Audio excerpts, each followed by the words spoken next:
Pessoal, então vamos falar um pouquinho da ligação covalente. Mas antes, vamos falar primeiro o que é uma ligação covalente, né? De um modo geral, a ligação covalente é aquela que entre átomos que querem receber elétrons, né? Então ele compartilha esses elétrons. Isso se dá entre os não metais e alguns casos dos semimetais, tá? Mas antes, a gente vai falar um pouquinho sobre a fórmula de Lewis para representar, né, esse compartilhamento de elétrons, né? Então a fórmula eletrônica de Lewis é o quê? Ela representa o modo de como ocorre o compartilhamento, né? Ela se dá através dos pares, compartilhamento de elétrons na camada de valente com a formação de pares eletrônicos, né? Então você tem a formação de pares eletrônicos e o comportamento ele só descreve a camada de valência. Vamos olhar um exemplo aqui, ó. Nós temos aqui, ó, um cloro, que é da família 7A, então você tem lá 2 elétrons, 4, 6 e um 7, ele está compartilhando aqui com outro cloro, ó, com outro cloro, perdão, tem 2, 4, 6 e mais um 7 elétrons, tá? Outro exemplo é do oxigênio, né, lá a camada de valência tem 6 elétrons, ele está em forma de pares, né? E também nós temos a fórmula estrutural, que é o quê? Quando você coloca um traço que liga, né, cada par ou os elementos químicos estão compartilhando elétrons, tá? Então tá o exemplo aqui, ó. Aqui é a forma estrutural, outro exemplo aqui do oxigênio é a forma estrutural, e tem a forma molecular, né, que a gente conhece, mais usual, né, O2, Cl2. Beleza? Então agora vamos aí partir para aqui que é uma ligação covalente. Bom, então as ligações covalentes, elas são realizadas, né, entre os não metais ou ametais. E quem são esses elementos químicos? São esses elementos aqui da tabela periódica aqui, ó, tá? E essas ligações covalentes, elas podem ser polar, que tem uma diferença de elétrons em suas extremidades, ou ela pode ser apolar, que não tem diferença de elétrons em suas extremidades, tá bom? Então vamos fazer uma análise da polaridade da molécula. Então a gente já viu que ela covalente, são a ligação entre os não metais, e agora vamos ver como analisar a polaridade delas, né? Então vamos pegar aqui um exemplo, o oxigênio. O oxigênio é de que família? Família 6A. Então ele tem 6 elétrons. Qual que é a ideia? Vamos olhar os átomos envolvidos, vamos olhar a família e vamos fazer a distribuição eletrônica, né? E ver quantos elétrons faltam para eles ficarem estáveis, né? Então vamos lá.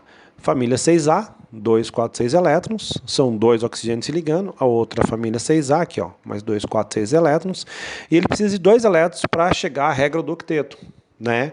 Então, o que acontece? Como os dois querem receber elétrons, eles compartilham esses elétrons, né? Tá aqui o compartilhamento desses elétrons.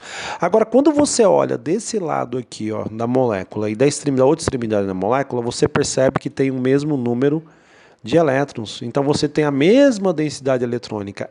Esse tipo de molécula nós dizemos que é apolar. É lógico que lá na frente a gente vai ver que pode ocorrer uma polarizabilidade, mas não é nada agora nesse momento, tá? Então vamos pensar aqui numa outra. A água, vamos pegar a água aqui, ó. Vamos pegar a água da oxigênio da família 6A. Tem lá, ó, 6 elétrons. E aí o hidrogênio vai fazer aqui no nosso caso ligação covalente. Vai ficar um hidrogênio de um lado aqui, o hidrogênio vai se ligar no outro. E olha só, amados, nesse caso aqui você tem de um lado da molécula, embaixo, mais densidade eletrônica do que do lado de cima, e, né, que está os hidrogênios. Então você tem uma diferença de eletronegatividade nessa molécula, então a gente pode falar que essa molécula é polar, né? Lá, ó, você tem a diferença ali, ó, mais embaixo, uma maior densidade eletrônica, né? E aí a gente começa a falar em momento de dipolo. O que é momento de dipolo? É quando você tem um lado da molécula que tem mais densidade eletrônica, ou quando você tem os dois lados da molécula que tem a mesma densidade eletrônica. Quando um lado tem maior densidade eletrônica, a gente fala que o dipolo é diferente de zero, o momento dipolar é diferente de zero.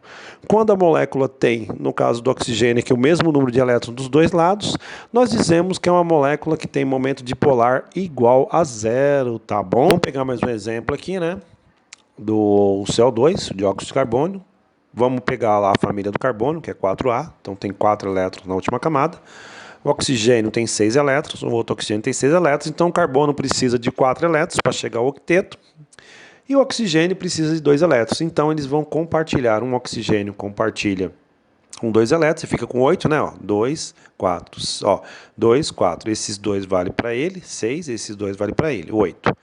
Vamos para o outro aqui, ó, compartilhou, 2, 4, 6, 8. E agora o carbono? 2, 4, 6, 8. Então veja que aí está estabelecida a regra do octeto para a estabilidade da molécula, tá?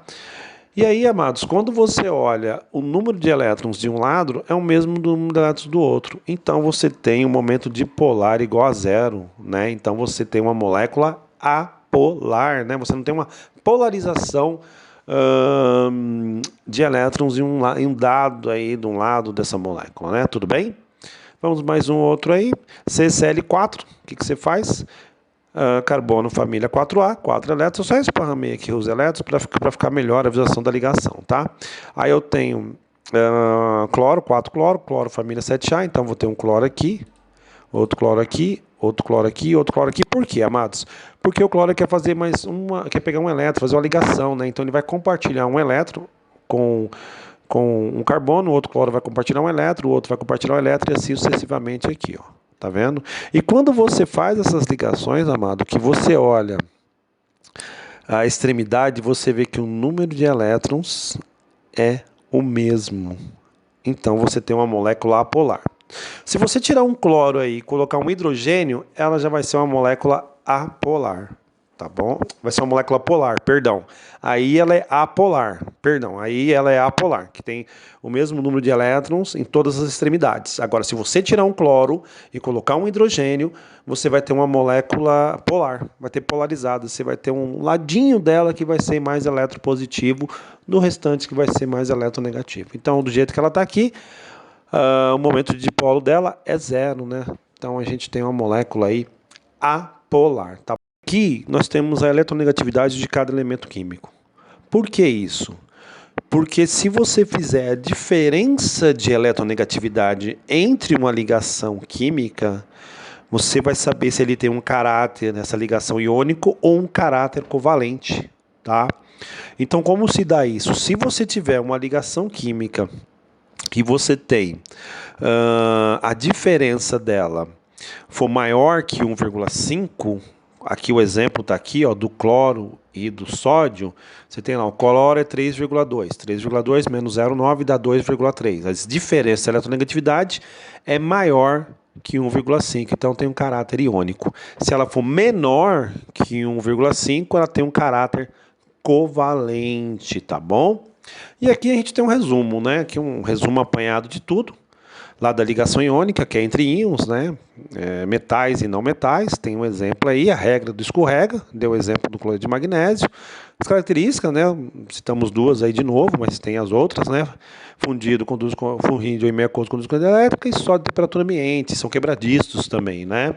Aí nós temos o caráter iônico e o caráter covalente, dependendo da diferença de eletronegatividade deles, através daquela tabela, né? Você pode pegar a tabela e fazer a diferença. Se for maior que 1,5, caráter iônico. Se a diferença de eletronegatividade for menor que 1,5, caráter covalente. E aqui nós temos as ligações covalentes, que são entre não metais, polar, dei um exemplo aqui, e apolar. E aí a gente tem a representação, a fórmula molecular, a fórmula estrutural, a fórmula eletrônica de Lewis e uma dica, né? O primeiro é uma dica, né, que você pode para você construir aí a molécula, né? Você pode olhar a família, depois você faz a distribuição eletrônica, depois você faz as ligações, né? Aí a gente tem as ligações simples, que são uma só, as ligações duplas, né? Que a gente viu lá no oxigênio, e podemos ter ligações triplas, tá bom? Então, isso é um apanhado geral aí sobre as ligações iônicas, né, que a gente viu no outro vídeo, e agora um pouquinho das ligações covalentes, tá bom?